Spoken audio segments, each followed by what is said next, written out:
पैसा एक एहसास है जो इंसानों ने कागज़ के टुकड़ों के अंदर डाल दिया है कि ये कागज़ के टुकड़े जो है ये इतने वैल्यूएबल हो गए कि इससे हर चीज़ खरीदी जा सकती है। लेकिन हमने पैसे में क्यों वैल्यू डाली? उसके अलावा दूसरी भी बहुत सारी चीज़ें से वैल्यू रिप्रेजेंट की जा सकती है। पहले मेटल यूज़ होता था, वो क्यों नहीं यूज़ होता? थोड़ी देर के लिए खुर्रम 1000-2000 साल पीछे चलते हैं। इमेजिन करें कोई पैसा मनी कॉन्सेप्ट ओरिजिनेट नहीं हुआ था, मेटल कॉइन्स ओरिजिनेट नहीं हुए थे, किसी मेटल को अहमियत नहीं दी गई थी। होता ये था कि मैं चावल उगा रहा हूँ, आप सब्ज़ी उगा रहे हैं। अब मैं हर वक्त चावल तो नहीं खाता रहूँगा, मुझे सब्ज़ी भी खाने का दिल चाह रहा है। तो मैंने आपसे कहा कि भाई एक काम करते हैं, मेरे पास चावल हैं, आप मुझसे चावल ले लो और आप मुझे अपनी उसके बदले सब्ज़ी दे दो।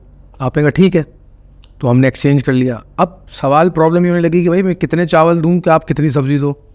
तोलने का कॉन्सेप्ट भी उस वक्त इतना नहीं था।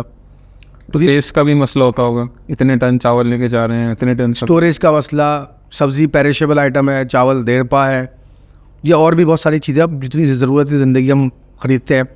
तो यहाँ पे बार्टर सिस्टम जिसको हम कहते हैं ओरिजिनेट हुआ। Goods for goods, exchange good for goods.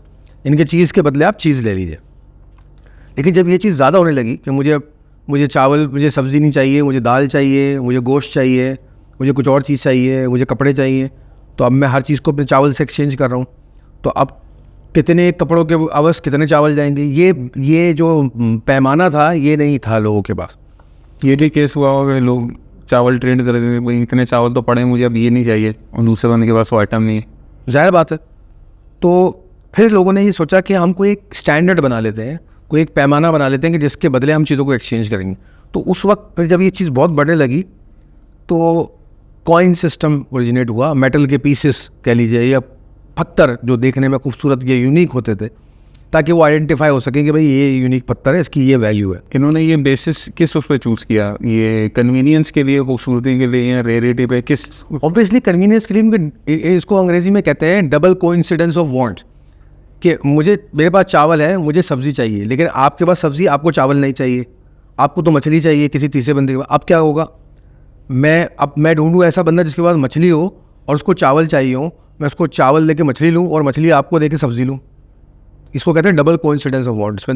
ऐसा कोइंसिडेंस चाहिए कि दोनों बंदे आपके मतलब के मिल जाए। बड़ी प्रॉब्लम होने लगी, तो लोगों ने फिर पत्थर, कंकरियाँ या प्रेशियस स्टोन या मेटल्स का इस्तेमाल करना शुरू किया कि उनको एक स्टैंडर्ड बना दिया कि अगर तांबे के मेटल कॉइन होंगे या पीसीज होंगे या फला पत्थर होगा, इस कलर का पत्थर होगा, तो उसकी ये वैल्यू होगी। ये कॉन्सेप्ट स्टार्ट हुआ ट्रांजैक्शन के लिए। मॉनेटरी सिस्टम का बुनियाद यहाँ से पड़ी और ये हुई थी बेबीलोनियन एम्पायर के अंदर आज से 5000 साल पहले। तो जितनी भी ये बार्टरिंग सिस्टम है, इसमें जो भी डाउन साइड्स हैं, स्पेस की, पेरिशेबल गुड्स की, और यूनिवर्सलिटी नहीं है उसमें, वो सब करेंसी कवर कर रही है उसको। कोई ऐसा आप इमेजिन करिए ना कि ऐसी सिचुएशन में जब बीच में एक मीडियम आ गया जिसको हम ट्रांजैक्शन मीडियम कहते हैं, करेंसी आ गई जिसको हम आज के दौर में पैसा कहते हैं, तो कितना आसान हो गया ना। अब मेरे पास वो करेंसी है, अब सबको पता है कि ये स्टैंडर्ड ऑफ ट्रांजैक्शन है, मैं किसी को भी देके करेंसी कोई भी चीज़ ले सकता हूँ, जो कि आज करते हैं। इतने लाख रुपए दें ये चीज़ ले लें, इतने हज़ार रुपए दें ये चीज़ ले लें, हर चीज़ को आप पैसा देके एक्सचेंज कर सकते हो। यहाँ तक तो बात ठीक थी।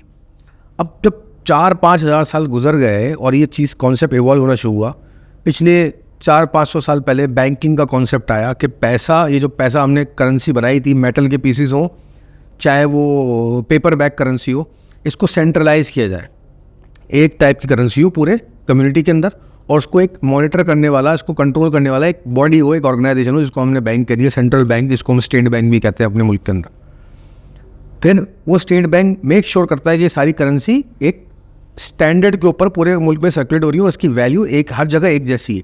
ऐसा नहीं है कि यहाँ पे मैं 2000 रुपये की कोई चीज़ खरीद रहा हूँ तो मैं पहाड़ों में चला जाऊँ तो वो 5000 की मिल रही, इतना वेरिएशन नहीं होती। हाँ, ट्रांसपोर्टेशन कॉस्ट वगैरह मिला के, दूर की चीज़ है तो पोर्ट से आती है तो उसमें 2-4 रुपये का फ़र्क होता है। जैसे पेट्रोल आप कराची में जो ले रहे हैं और आप इंटीरियर सिंध में लेंगे या पंजाब में जाएंगे या रास्ते में हाईवे पे, तो वहाँ पे 1-2 रुपये महंगा मिलता है। मनी की वैल्यू कंसिस्टेंट है, गुड्स की वैसे वैल्यू चाहिए। गुड्स की अलग अलग वैल्यू, ये हज़ारों किस्म की, लाखों किस्म की गुड्स हैं। प्रॉब्लम यहाँ पे भी नहीं हुई। प्रॉब्लम हुई कि फिर पेपर करेंसी आ गई कि भाई इतने हैवी मेटल्स रखना। पहले ज़माने में अशरफियों की थैलियाँ आपको याद होगा, पुराने मूवीज़ में दिखाते हैं। अगर मेरे पास बहुत ज़्यादा वेल्थ है तो मैंने गोल्ड की फॉर्म में कमरों में भरी हुई है, उसको प्रोटेक्ट करना एक इशू हो गया। तो बैंकिंग सिस्टम इसलिए बहुत इवॉल्व हुआ। प्रॉब्लम क्या हो रही है आज के दौर में कि इंसानों ने इस चीज़ को इतना ये प्रोसेस इतना आगे बढ़ा कि एक फिनोमेना कहते हैं कि चीज़ से ज़्यादा उसको ट्रांजैक्शन करने वाली जो मीडियम है उसकी वैल्यू बढ़ गई। यानी कि वक्त के साथ जो कमोडिटी है, जो एसेट्स हैं, वैल्यू उनकी असेस करनी थी पैसे के ज़रिए, उनकी वैल्यू पीछे रह गई, पैसे की वैल्यू उससे ज़्यादा हो गई। जो टोकन है उसको लोग ज़्यादा कर रहे हैं, हालांकि जो टोकन है वो वैल्यू रिप्रेजेंट करते हैं, उसमें खुद वैल्यू नहीं होती। पैसा रिप्रेजेंट करता है वैल्यू। मिसाल के तौर पे आपको मैं उठा के, आपकी जेब में $1,00,000 है, 1 करोड़ रुपए है, मैं आपको उठा के एक जंगल बयाबान में मैदान में छोड़ दूँ, सहारा डेजर्ट में, वहाँ कोई आपको कुछ बेचने वाला नहीं, कोई खरीदने वाला नहीं, कोई वैल्यू होगी उस 1 करोड़ रुपए की? वहाँ पे क्या कर सकता है उस वैल्यू से? कुछ नहीं कर सकते। और वहाँ पे आपको दूर से एक बंदा चलता हुआ नजर आया, उसको भाई 1 बोतल पानी हो, वो भी प्यास से बुरा हाल हो रहा हो, आपसे बोलेंगे 1 करोड़ रुपये भी ले लो, पानी की बोतल दे दो, वो कहेगा नहीं, मुझे जिंदा यहाँ से निकलना है, 1 करोड़ रुपये मैं जिंदा रहूँगा तो निकलूँगा ना। तो पैसा वैल्यू लूज़ कर गया किन सिचुएशन के अंदर? जहाँ उसको वैल्यू देने वाले लोग नहीं हैं। सोसाइटी के अंदर रहते हैं तो पैसे की वैल्यू है और हमने इसको वैल्यू ज़्यादा दे दी है। रियल वेल्थ कहाँ है? पॉइंट ये है, रियल वेल्थ एसेट्स में है। मैं 500 रुपये दे के एक बर्गर खरीद लेता हूँ, मैं 1000 रुपये दे के एक सैंडविच खरीद लेता हूँ, मैं लाखों रुपए दे के गाड़ी खरीद लेता हूँ। तो क्या उस लाखों रुपए में वैल्यू है या उस गाड़ी में वैल्यू है? इस्तेमाल क्या चीज़ कर रहे हो आप? गाड़ी इस्तेमाल खरीदने। जो आप पैसा देके जो वैल्यू खरीदते हो बेसिकली वो है असल वेल्थ है, वो एसेट है। लोगों को इस चीज़ समझ से लोगों के बाहर हो चुकी है। लोग क्या करते हैं? लोग पैसे को जमा करने की कोशिश करते हैं, ये फीलिंग लेने की कोशिश करते हैं कि मेरे पास इतना पैसा है, मैं हर चीज़ खरीद सकता हूँ, मेरे पास करोड़ों रुपए है, अरबों रुपए की प्रॉपर्टी है। तो ये सोच जो होती है जहन में, जब बंदा बैठा होता है घर में कि मेरे पास अरबों रुपए की प्रॉपर्टी, करोड़ों रुपए की प्रॉपर्टी है, तो उसको ये फीलिंग लेके मज़ा आ रहा होता है। जबकि वो करोड़ों रुपए की प्रॉपर्टी आप फ़ौरन जाके बेच नहीं सकते और वो आप उससे कोई बेनिफिट इतना खास नहीं ले रहे। आपको ये फीलिंग है कि मेरे पास हर महीने इतना पैसा आता है, मैं उससे कुछ भी खरीद सकता हूँ, जो मैं चाहूँ खरीद सकता हूँ। पैसे की असल पावर खुद नहीं है उसकी, वो है कि जो आप उसकी रिप्रेजेंटेशन है। पैसे की असल पावर उसकी रिप्रेजेंटेशन है, और आपको अफोर्ड करता है। वो किस चीज़ को रिप्रेजेंट कर रहा है? पर वेल्थ को, एक्चुअल एसेट्स को परचेज करने की वैल्यू को रिप्रेजेंट कर रहा है। अच्छा, कब आप इंसान पैसे की लालच से निकल जाता है? हम कहते हैं ना, पैसा ऐसी चीज़ है कि जितना उसके पीछे भागो वो उतना दूर भागता है, और पैसे से जितना दूर भागो वो आपके पीछे भागता है। क्यों कहते हैं लोग ये? जब आप उसकी एक्चुअल वैल्यू को समझ जाए ना पैसे की, तो आप फिर पैसे के पीछे नहीं भागेंगे, आप रियल एसेट्स की तरफ देखेंगे। आपने एक घर बनाया, ये आपका रियल एसेट है, उसको आप यूज़ कर रहे हैं। अच्छा, किसी भी एसेट की वैल्यू कब मैक्सिमम होती है यूटिलाइज? जब आप उसको यूज़ करते हो। मेरे पास 150 गाड़ियाँ हैं लेकिन वो खड़ी रहती हैं। मैं सिर्फ ये सोच के कि 150 गाड़ियाँ 5 अरब रुपए की और मैं कभी भी बेच के 5 अरब रुपए ले सकता हूँ, ये मेरा सोच है, मेरी खामख्याली है। लेकिन मुझे ये फीलिंग आ रही है बस, लेकिन यूज़ तो नहीं कर रहा ना मैं। एक्चुअल एसेट की वर्थ जो होती है या उसकी मैक्सिमम ऑप्टिमम यूटिलाइजेशन जो होती है, वो जब उसको यूज़ करते हैं आप। ये जिसे आप गाड़ियों की एग्जांपल बता रहे हैं, क्या वर्थ यूज़ करना चाहती है? ये उल्टा केस नहीं था कि जितनी यूज़ होती है उसकी वैल्यू गिरती है और जितनी मिंट कंडीशन में उसकी वैल्यू हाई? नहीं, जितना आपने किसी भी एसेट को यूज़ किया उसमें से आपने वो वैल्यू ड्राइव कर ली। अच्छा, यूज़ करके तो वेयर एंड टेयर होगी, लेकिन एक चीज़ खड़े खड़े भी इम्पेयर हो जाती, ख़राब हो जाती। गाड़ी आप 10 साल खड़ी रखी, खड़े खड़े ख़राब हो जाएगी। 20 साल मेंटेन रखे, 50 साल में तो ख़त्म होगा ना। मैं कह रहा हूँ 70 साल में ख़त्म होगा अगर आप उसको मेंटेन ना करें, तो उसकी वैल्यू डिक्लाइन हो गई। असल चीज़ वैल्यू एसेट की जब आप उसको इस्तेमाल कर लें, उससे आपने जो फ़ायदा ले लिया। हज़रत अली का कॉल है कि जो तुमने खाया और जो तुमने पहना वो तुम्हारा है, बाकी सब दुनिया में रह जाएगा और दुनिया वालों का है सब। इमेजिन करें आप मर जाए आज से 50 साल बाद, जो आपने वेल्थ एक्यूमुलेट की, तो जो 50 साल में आपने उस वेल्थ को यूज़ किया वो आपके फ़ायदा हुआ ना, वो आपने एंजॉय किया, बाकी सब यहीं रह जाएगा, यही दुनिया। पॉइंट ये है कि पैसे की अहमियत को समझना और पैसे की लालच में आना, इसमें बहुत बारीक लाइन है। अगर पैसा की एक्चुअल वैल्यू को समझ जाए तो आप पैसे के पीछे नहीं भागेंगे, आप सिर्फ वो एसेट्स या वो वेल्थ एक्यूमुलेट करेंगे जिससे आपकी ज़िंदगी सुकून में गुजरे। अगर आप पैसे की लालच में पड़ गए और हवस में पैसे के पीछे भागते रहे तो एंड आपका ग्रीडीनेस पे होता है, और ऐसी 10,000 मिसालें मौजूद हैं तारीख के अंदर। ये जो प्रोसेस होता है, प्रोसेस भी तो होगा ना कि पैसे की वैल्यू असाइन करते हैं लोग। ये काम कैसे करता है कि ये करेंसी की ज़्यादा वैल्यू है, ये करेंसी की ज़्यादा वैल्यू है, गोल्ड की ज़्यादा वैल्यू है, डॉलर की ज़्यादा वैल्यू है, यूरो की ज़्यादा वैल्यू, पाकिस्तान की नीचे आ रही है, ये प्रोसेस क्या होता है? ये पूरा मॉनेटरी सिस्टम है जिसको हम ग्लोबल मॉनेटरी सिस्टम कहते हैं। जैसे बैंकिंग का कॉन्सेप्ट हमने आपको सरसरी बताया कि एक बैंक है जिसको हम सेंट्रल बैंक कहते हैं, वो रेगुलेट करता है पूरे मुल्क के अंदर के बाकी के कमर्शियल बैंक जो है पैसे की वैल्यू क्या रखेंगे, डॉलर की वैल्यू क्या रखेंगे, हमारी करेंसी की वैल्यू क्या है। दुनिया भर में हर मुल्क जो होता है जिसके पास जो अपनी करेंसी जारी करता है उसके पास उसके बैकिंग में गोल्ड या रिजर्व्स होते हैं।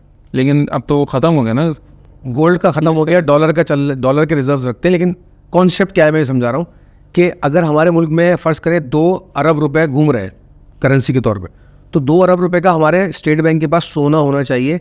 अगर खुदा ना खास्ता हमारा मुल्क डिफ़ॉल्ट करता है या डिफ़ॉल्ट नहीं करेगा, क्योंकि हमारे पास उसकी बैकिंग में करेंसी 2 अरब रुपए के बराबर सोना हमारे पास रखा हुआ है, हम दुनिया में किसी भी मुल्क को 2 अरब का सोना देके हम अपने ट्रेड ऑफ कर सकते हैं। तो इसलिए हमारी करेंसी 2 अरब की करेंसी 2 अरब के सोने के बराबर बैक्ड ऑफ है, यानी कि उसकी पीछे एक बुनियाद खड़ी हुई, एक पिलर खड़ा हुआ है, एक रिसोर्स है जो आप एक्सचेंज कर सकते हैं। लेकिन अगर आप सोने में ना रखें, उसको आप किसी और मेटल में रख सकते हैं। नॉर्मली जो मुल्क है वो सोने में रखते हैं, अब लोग डॉलर में रखते हैं। जैसे हम कहते हैं ना, हमारे रिजर्व सेंट्रल बैंक के 12 अरब डॉलर रह गए, 14 अरब, दूसरे ममालिक के 100 अरब, 200 अरब, क्योंकि डॉलर इंटरनेशनल करेंसी है तो वो हर जगह एक्सेप्टेबल है।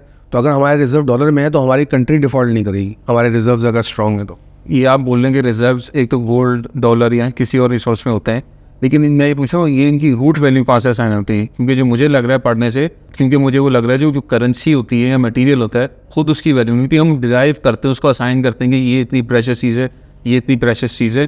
करेंसी इसलिए खड़ी है कि लोग बिलीव करते हैं कि डॉलर की वैल्यू ज़्यादा है। देखिए, ये एक कंपैरेटिव असेसमेंट होती है कि हमारे मुल्क की करेंसी की वैल्यू जो है वो डॉलर के मुकाबले में इतनी इसलिए है कि हमारे कंट्री के रिजर्व क्या है, प्लस हमारी इकॉनमी कितनी स्ट्रॉन्ग है। पूरी दुनिया में जो भी करेंसीज घूम रही हैं उनकी डिमांड एंड सप्लाई क्या है। फ़र्ज़ करें कल पाकिस्तान में कोई ऐसी धात निकल आती है, ऐसा मिनरल निकल आता है जो दुनिया में बहुत ज़्यादा डिमांड उसकी बढ़ जाती है, और वो पूरी दुनिया का हर मुल्क जो है वो मिनरल चाहता है, और वो सिर्फ पाकिस्तान के पास है, तो हर बंदा पाकिस्तान से ख़रीदना चाहेगा, तो लोग फिर पाकिस्तान की करेंसी डिमांड करना शुरू करेंगे। करेंसी नहीं बन गया एक किस्म का।